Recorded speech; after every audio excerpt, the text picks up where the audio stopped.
Hi, I'm Will Cottis. I'm with Invicta magazine, and we are joined today by Aaron Ketley of Spoiler. How you doing, mate? Yo, yeah, not too bad, mate. You all right? Yeah, not too bad. Cheers, mate. Can you tell us about Spoiler and, to people that haven't heard you before, what do you sound like? How did the band come together? Right, band come together. They sort of formed before I even was about. So it was Dan, Jack and Chris. They were in an old school band called The Dropper's Neck, which are like, if you look them up, they're like not metal at all. They're like rockabilly. But that sort of ended, and they wanted to form a new band. So then they wanted to do a metal band. So then three started. They found our guitarist producer Will, which is fucking 1 in a million fun because he's ridiculous. So they all was a group. Been a long time since I've been in music. I sort of got a bit burnt out by it. I think I was in this sort of heavy within the scene with it for a few years, and I did for a while. I got to be honest. There was a few years I've rarely listened to metal, but I feel like that done me really good because I started to slowly creep back into it. All these new bands that are coming out and started to get the fire inside again.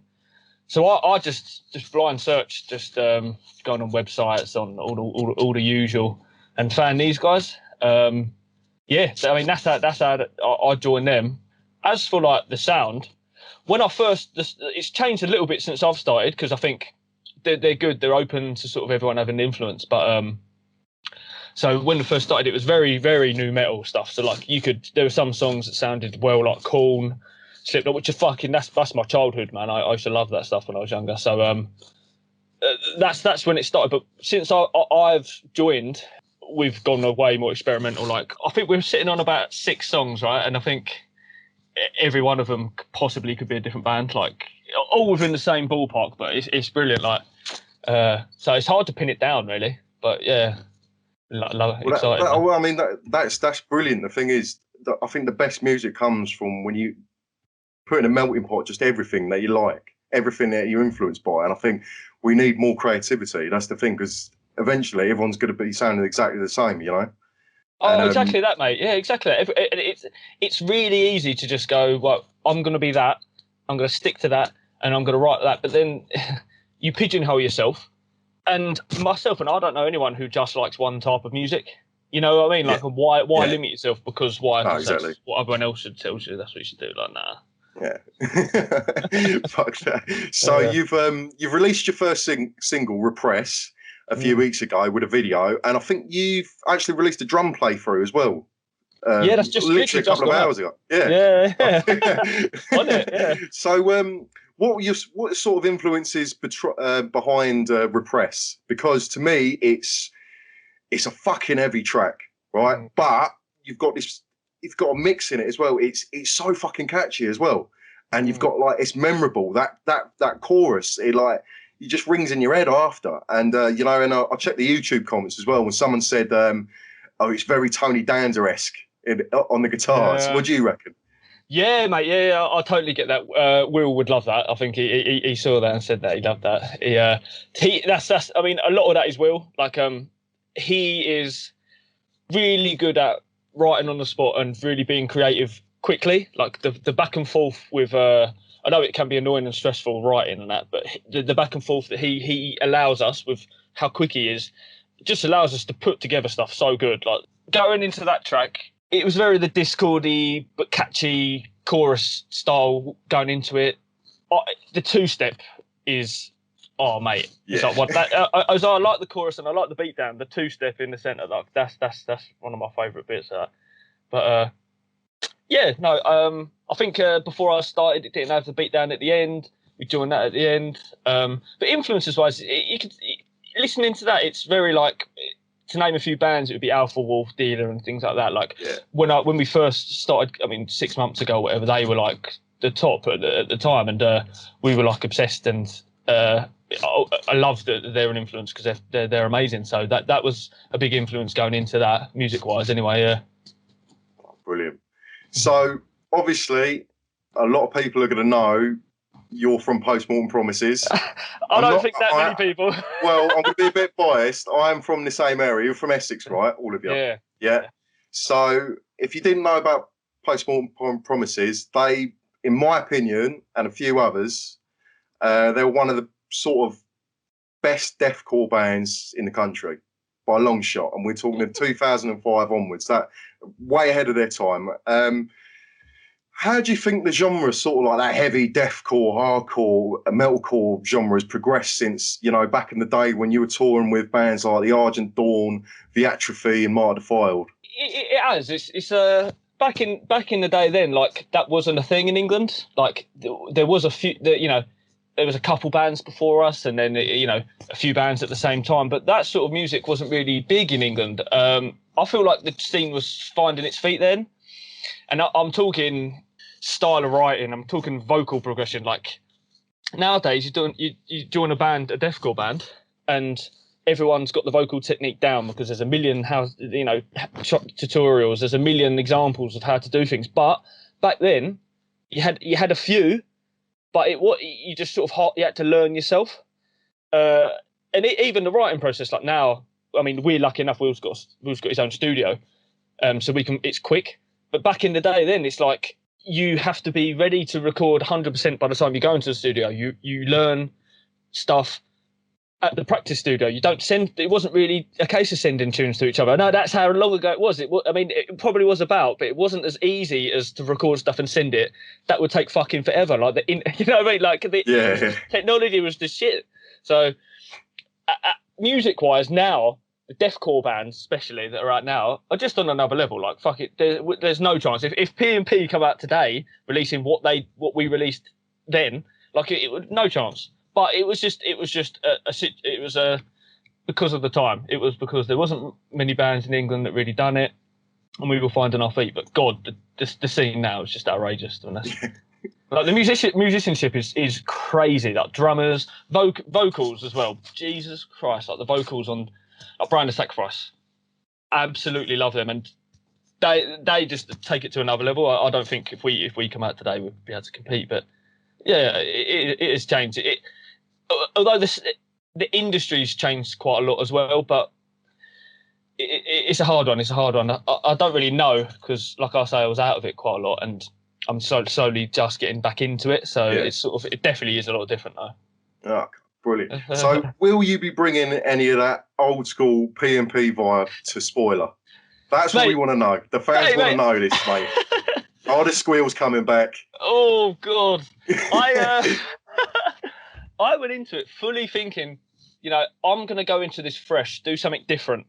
And in Repressor, I've done that. Like, that was the first song we did together when I joined. And, you know, although we've got the beatdowns and the lows in there, that's sort of where I wanted it when I first started. But I can't help myself. Like, for years, it was lows, it was beatdowns, it was two steps. So there is elements of it. Obviously, I've rubbed off on the guys because that's not their thing at all. Yeah. But vocally, some of the new stuff, I think, yeah, P&P fans are gonna like it, I think. Oh, that is so good to hear. That is so good to hear. I was gonna say as well, but I think we touched down on it earlier in some of the other questions. What your thoughts on the current heavy music scene are, and if there are any bands that you're really listening to now, and what people should check out. Well, Desolated again. Like when we were touring, especially towards the end, like absolutely love them guys, and still listening to this day, like they've just been killing it constantly. Always shout out to them. But as for like right this second, new fresh bands, like Alpha Wolf are ridiculous. New Die Art is Murder, amazing. Wage War, what's the song? Stitch. Yeah, I've just listened to it about 5 times. Yeah. Jesus Christ! Like the music, the scene these days is like so professional and so like amazing. But what I have noticed is back in the day when artists used to release a song or an EP, that they would release it and that EP would stick around for months and months, even a year. Like that would be the hype. Everyone would be talking about that. Whereas I've noticed now that they record, release, and put out like an EP or something, and people who have that like obviously streamed it, listened to it, got bored of it within a week. So it's crazy. It's like the pace in which music has to be put out is insane, and no one really cherishes music as much anymore. The streaming stuff is amazing in the respect that I like that. I want to listen to that. I get it instantly. But you know, I've got to sound old here. but there's nothing like getting a CD, getting it home and reading the lyrics and sitting there with it and really spending time listening to that CD from beginning to end. It's definitely changed, and it's taken some adapting to be honest, for me anyway. No, I get what you mean, definitely. And the thing is as well, like the fact that people can record just in their bedrooms and record a full EP, get it by that night, released, iTunes, everything. I think that's the crazy thing. And that's why I think we're so spoiled for choices at the moment with music. So that's why I think like this song Repress that's come out, it's catchy, it's got all the things you want in the song, you can remember it. Like I've got the riff stuck in my head, and I'm sure a lot of people can agree with me on that. So I think I do get what that point you're trying to make there as well. So moving on, I know as well as the music videos and the drum playthrough, you did a little teaser before Repress came out. You did a little video in the studio with the guys. I noticed you talked about mental health and life, and being able to get your anger out through the music. So how's it been, forming, albeit writing in a band, writing new material during a global pandemic? And has there been any like logistical nightmares you faced so far, or? Well, yeah, COVID's just fucked it, innit? Really. I mean, I think that's the same for everyone. But like, I guess when I was in PMP, I think I was fairly young, and it's quite, I don't know, you could touch on politics, you can sort of distance yourself enough from the topic that it doesn't really affect you. You sort of, but like in my later years, like I'm not ashamed to admit I've had mental health problems, like depression and shit like that. Like life, like I was saying in the teaser, life is can be really hard, and I've gone through my ups and downs, and I feel like it's almost like a form of therapy to write about it and get it out there. And I found the writing lyric wise anyway, like process easy, like so easy compared to when I'm trying to force a subject, which I did in the past, because it's like like I said before, you distance yourself. So it's like I find it a lot easier now. Like, but yeah, like I think the subjects in which I'm writing to in the upcoming tunes, a lot of people can relate to. I hope people do spend the time, because I'm bad for it myself. I'll listen to a song, yeah, that's good, whatever, and I've not even paid attention to the lyrics. People do it, but I hope people will come and check out the lyrics when we release stuff. As for logistical stuff, I mean, we've been lucky that Will's got his own studio, and he's like an absolute genius. So, like sending stuff back and forth and getting in there it's been great. It's just these lockdowns are just fucking it, to be honest. Yeah, exactly. I know you've got the lyrics as well for Repress on the YouTube video, haven't you, as well? So people listening, if you want to check out the lyrics, check them out there. But also, just while we're on the topic of COVID, because you can't escape it, really, can we? We're in a lockdown, ironically. But I feel like a lot of musicians' voices haven't really been heard in sort of everything that's happening. What did you before the lockdown? Obviously, what did you think about the COVID restrictions on like live music? And like in an ideal world, what do you reckon the government could do or should do to help musicians out? Oh mate, it's a hard one. I think it's, as I'm sure everyone else does, has these conversations back and forth. Like I don't know. I don't have the answer. I know it's fucking annoying, but then I don't know what the solution is. Of course, if I don't want to get into conspiracy theories and all that, but I talk all day about that shit. But if assuming it is what it is, and it is as dangerous as it is. I get that it needs to be. We need to be locked down. We need to be sensible, but the government is run by a fucking idiot. So then we're partial lockdowns, partial keeping this open, but everyone has to stay in. Rule for one, not for the other. It's sort of prolonging this thing that needs to be fixed, and now it's just the country's going into like a terrible state. I just don't really know. I think the government could care less about the arts. I don't think they care about that at all. I feel like they care about people paying their taxes, so the money's still going into the government. I don't think they care about people being able to express themselves. People. This is people's jobs. This is people's livelihoods. This is people's lives. I don't think they care about that. I think. I would like them to put more effort, or at least have a thought about it. But then, what comes with that is the live performances. You can't do that. I don't know. Like, what do you do? Can you set up like a gig with 2 meter distance and everything? I don't think you can. Like, I don't know what the answer is. It's just very annoying. I don't know. It's a pain in the arse, isn't it? No, exactly. But like I said, I haven't really heard many musicians talk about it. And that's the thing. But I mean, well, the only ones I've heard are people being frustrated like yourself. Yeah, So, yeah. So I don't know how what the best way is for that. But moving forward, what are your plans for Spoiler? And do you have plans for 2021? Ooh, 2021's quite far. No, see, because I think because we're lucky enough to have the studio where we need it and to be able to take our time with each song, not be forced into a deadline to write an album and fall short on certain aspects. Like, we can take our time with things, but also what's very important to us is keeping the content going, because who knows when we're going to be gigging again.